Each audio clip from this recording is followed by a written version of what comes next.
Okie dokie boyos, recently I got to visit Gröna Lund in Stockholm, Sweden for the first ever time, and this park is just incredible. It has a bunch of amazing rides, but notably it has a total of 8 different roller coasters, with the newest one opening this year being Monster the B&M Invert. Even though the park does have 8 roller coasters, I only got to ride 7 because unfortunately Insane the Intimate Sack Spin was closed. It's actually been closed for most of the year, but it does open for Halloween though, so great timing. Today I'm going to be ranking these 7 coasters, and I'll also let you know where I think Insane would probably end up. And I mean, the lineup is pretty interesting because there's pretty much something for everyone in this park. I mean, all the coasters are vastly different, almost.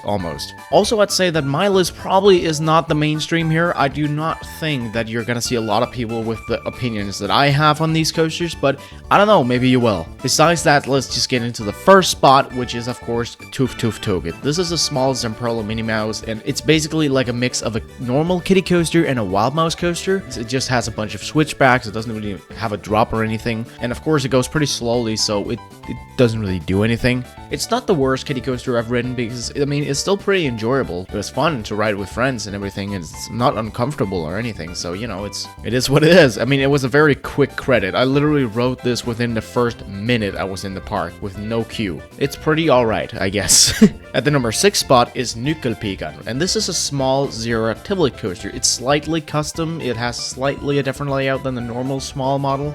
Partially a shorter lift hill and goes upwards into the station. It also feels faster. The pacing of this coaster is really solid, and it's actually making it one of the best of these small Tivoli coasters I've done. It's actually decently fun. It gives a bit of back pain with the seat kind of digging into your spine, but besides that, it's a good ride. It's a good kiddie coaster. Let's just move on to our number 5 spot, which is Kvasten. Kvasten is the park's Vekoma suspended family coaster, and it's probably the most normal family coaster in the park, at least the most family-friendly family coaster, I don't know. It's an older one of the kind, but not that old. It's from 2007, and well, you can tell its age because it's not perfectly smooth. It definitely rattles, but not in an uncomfortable way. I'd actually say it's pretty fun because it doesn't go very fast, and when it comes to the layout itself, it was actually better than I expected.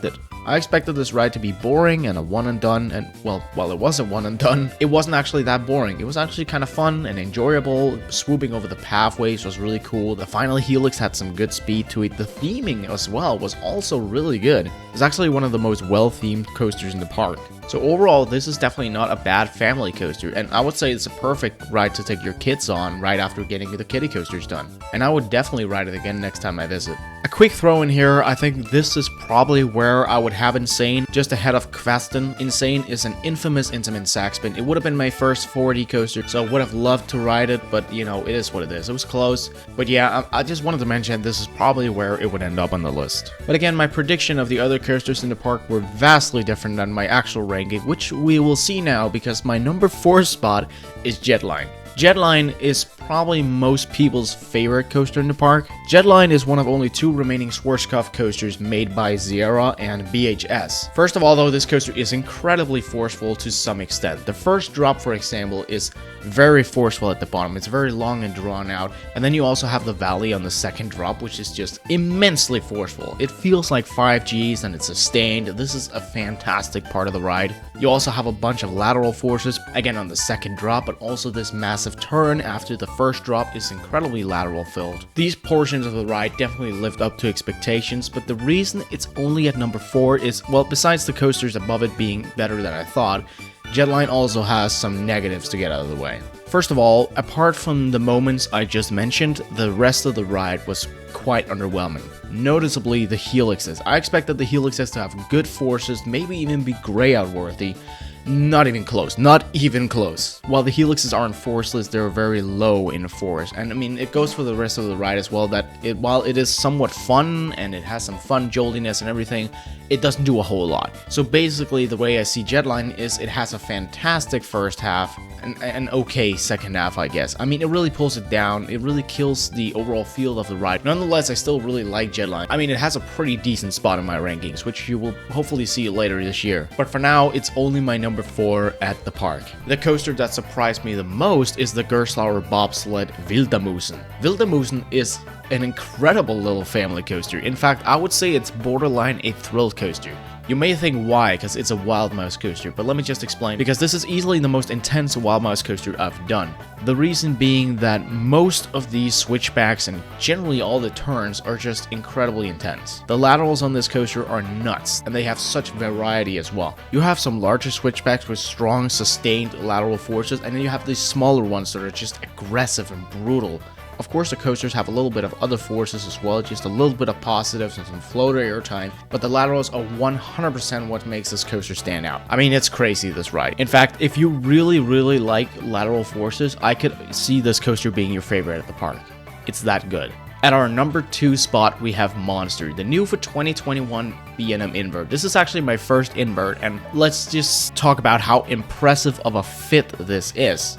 They had to remake an entire third of the park to fit this in, and it fits in so well. Just like Kvasten, it swoops over pathways and buildings, and it's so incredible. I mean, the foot choppers and seeing people below you was just awesome. And it's also a very unique invert in the layout. It offers a little bit of everything. To start with, it has a bunch of great positive forces. This ride is forceful, it's strong, and it's sustained, but it also has a bunch of other funky elements. Maybe a little bit of laterals here, a little bit of other positive forces. The inversions are quite floaty, there's a little bit of whip here and there, and then there's even airtime on this ride. That's not something you see every day on a B&M invert. The overall experience of Monster is just great. There's really good theming, the layout is just so good. I mean, it's a fantastic looping coaster overall. From start to finish, whether or not you sit in the front or the back, you're gonna have a great ride on Monster, and no element is like the last. And from being there myself and hearing chatter around the park, I can definitely say that this coaster has been a great success for the park.